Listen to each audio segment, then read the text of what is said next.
Assalamu alaikum everyone. Welcome to the last part of ratio analysis series part 7. আজকে আমরা করব profitability ratio. গত দুইটা ভিডিওতে আমরা প্রফিটেবিলিটি রেশিওর চারটা রেশিও অলরেডি দেখে ফেলেছি।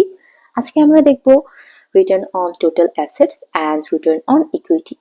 তাহলে চলুন দেরি না করে শুরু করা যাক। প্রথমেই আসে রিটার্ন অন টোটাল অ্যাসেটস। আমরা আগে ফর্মুলাটা দেখি। রিটার্ন অন টোটাল অ্যাসেটস বের করার ফর্মুলা হচ্ছে earnings available for common stockholders অথবা net profit divided by total assets।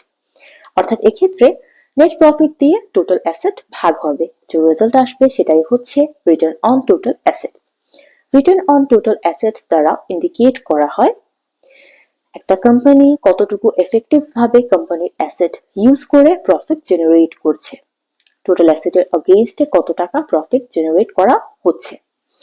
এরপরে আসে রিটার্ন অন ইকুইটি। আমরা আগে ফর্মুলাটা দেখি।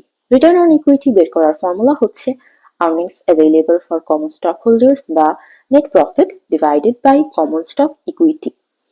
অর্থাৎ এক্ষেত্রে নেট প্রফিট দিয়ে কমন স্টক ইকুইটি ভাগ হবে, যে রেজাল্ট আসবে সেটাই হচ্ছে রিটার্ন অন ইকুইটি।